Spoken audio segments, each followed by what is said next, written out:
And hello, everyone. Welcome to the Red October Network.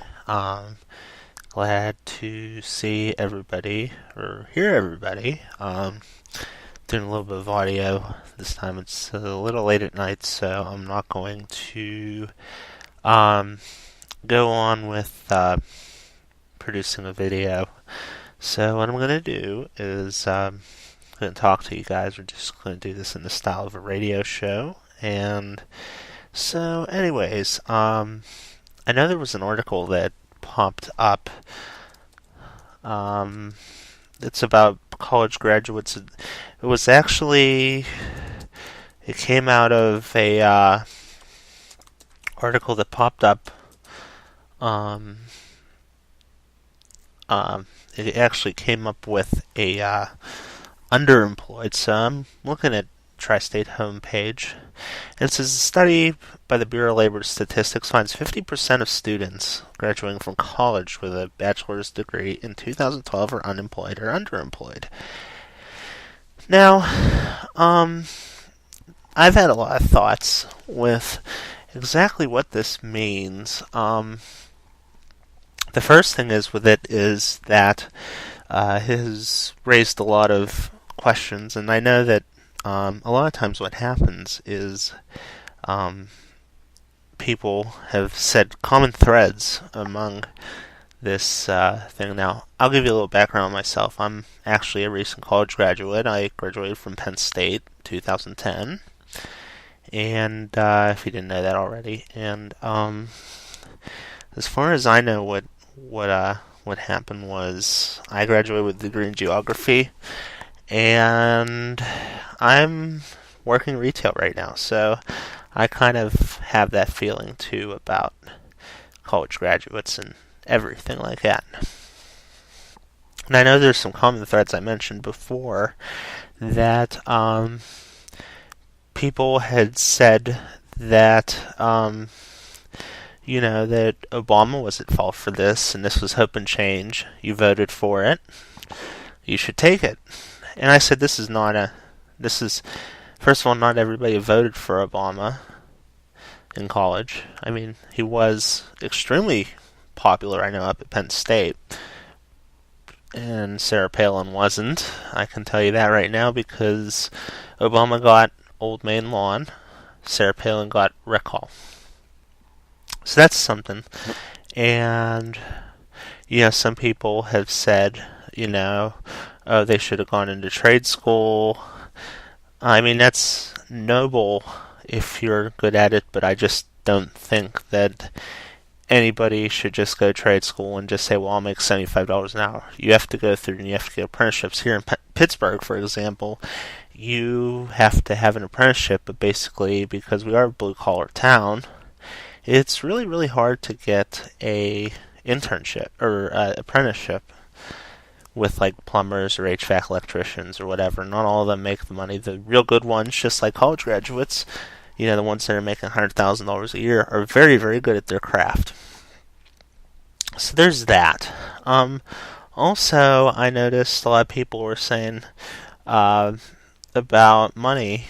Why if you signed up for the college, you should have to pay back the loans. Well, I think personally that our economy is not going to start up and never going to be strong again if there's $1 trillion worth of debt that's hanging over every single person between the ages of 18 and 30 right now.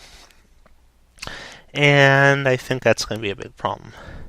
So are there solutions? Yes, of course. One solution that I know of is to go out and test people. This is what they do in Europe.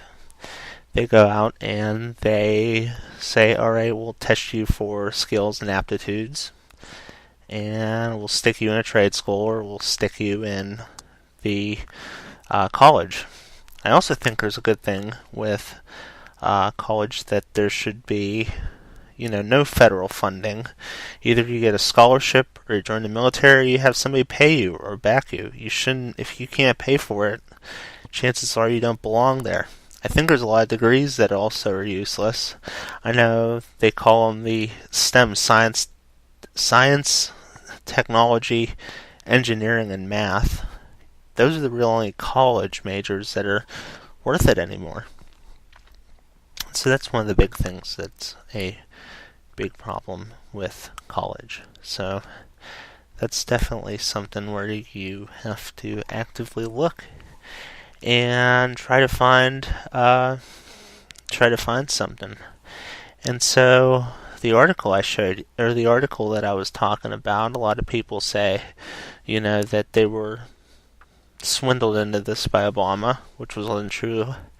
I was told by my counselors that I had to go to college. And I had a good reason to. I mean, I was in meteorology, and meteorology, there are jobs, because basically it's like a trade almost, where it's very hard to not do that without having some sort of presence here in the United States. I switched to geography, and geography was pretty much, with the Marcellus Shale drilling and everything. But I also think it was pretty noble that when I went to an interview with a temp agency, that the first thing they asked me is, are you a welder or machinist? Now that means that there are welders and machinist jobs open. So you can make a lot of money earning that kind of stuff. But basically, with all the debt hanging over, I tried to be an electrician. I took some electrician's classes at a community college, and they really didn't turn out to be my cup of tea. Not everybody is good with their hands, but you can picture somebody like an art major or something who can be potentially a electrician or something like that, or they're good with their hands, they're very acute. I have poor dexterity. I mean, I'm very uncoordinated. If you know me, I'm pretty bad at stuff. So I like office jobs. And a big thing is to remember too is that college does not teach creativity. It doesn't teach you skills. You have to go out and get those yourself. And so it's simply not learning a trade. I know there's another kind of bullshit bingo coming around where it's like, hopey changey was one thing. Learn a trade, not everybody should learn a trade. Not that I decline it. A lot of people who are into trades right now have jobs, and they are making a lot of money. But not everybody's into that. They say join the military. There was even one person I know who was on Yahoo who said he was into trades, and he said, enjoy serving me a hamburger and be prompt. Now, is that really the phrase that you want to present to everybody? And, you have to start at the bottom. And we don't have a lot of creative thinkers. I mean, I'm left-handed, so I'm right-brained. And I know that people shame me for kind of being a good writer and not so good at math. But you want to know something about it? Left-brained people, or right-brained people actually are more creative. Excuse me. And as a result, you have people who are willing to try new things. And that's what we really need in this economy. Is it all Obama's fault? Well, no. Is it partially his fault? Absolutely. He wants to forgive college debt. Now, being that I don't have any college debt, it's all been privately funded. So, one of the things is with it is that if he forgives college debt, first of all, who's going to pay for it, and who's going to be responsible for it, because that means everybody got a free ride. However, at the same time, though, I think having $1.2 trillion of debt hanging over a very good sect of the American labor force is not necessarily a good thing. I think that's particularly noble. I think it's important to remember that if you want to get the money, you have to earn it. I mean, I have a job too. I'm working retail, yes, and I can tell you personally that I would have not gotten my job if I didn't have a college degree, because the person who hired me was a college graduate. And so that was really important. And all the people my age are either in college or going to college.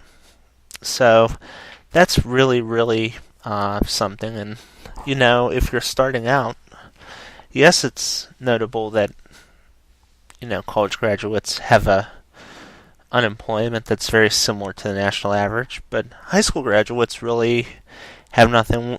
But I think it's important to note that in order to succeed in this economy, you have to be flexible. You always have to be gaining new skills, opening new doors. You have to network. That's the important thing. I have not networked that much. And that's one of the reasons why I'm having such trouble. It's not because of geography degree. I can sell it and, go work for a drilling company. I can make $60,000 a year cleaning off hydrofrac tanks in the Marcellus Shale drilling belt here. So that's really not the main issue. I think one of the main issues is that you have to be willing to work in this economy. I know a lot of people who I work with, you can sense to them that I work in a well-to-do district, and you sense a lot of entitlement in their thoughts and manners. And, as a young person, you need to be saving up money. And you don't necessarily have to make $60,000 a year. I was in that sector where I thought I was going to be able to make $50,000 a year. The problem is with it is that you can make money doing nothing in this economy. A Canadian janitor that I know cannot speak English, but he's making $60,000 a year because of the labor union. You make $100,000 a year being somebody or an executive pushing papers across the desk. I know a few of them. Meteorologists make $30,000 or less a year. They have to work 60 hours a week sometimes. You have to be passionate about what you do. That's why I got into meteorology. That's why I stayed in geography. And that's one thing that's something that you need in this economy. And so you always hear about, like I said, the trades. And, you always hear about the other bullshit bingo thing about the barista at Starbucks, which humorously I said, hey, you're giving all the executives feeding their caffeine addiction. You're like a drug dealer. You do have a place in this economy. So I laughed about that a little bit.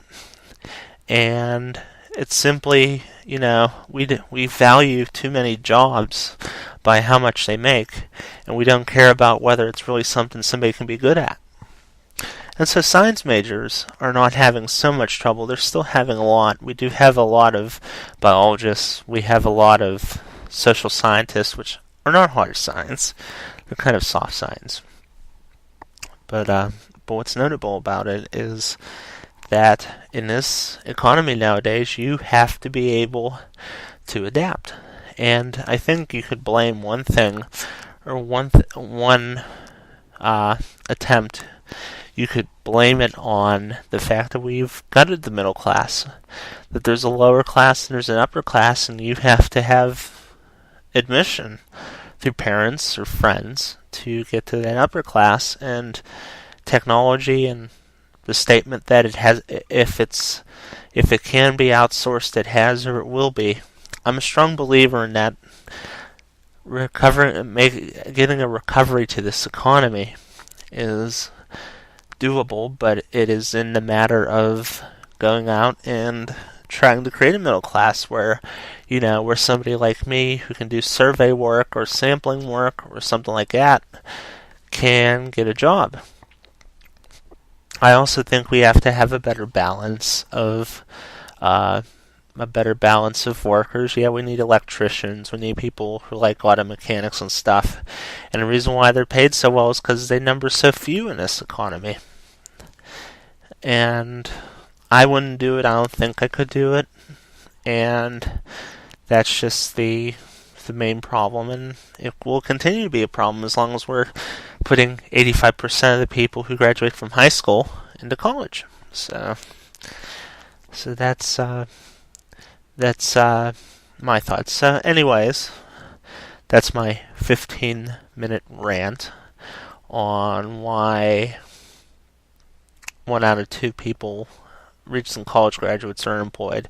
Which college, don't get me wrong, is still a good idea for some people.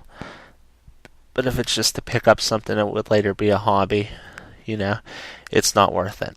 So leave me your comments, and we'll be back to video here in the Red October Network next time. And so I will see you guys later.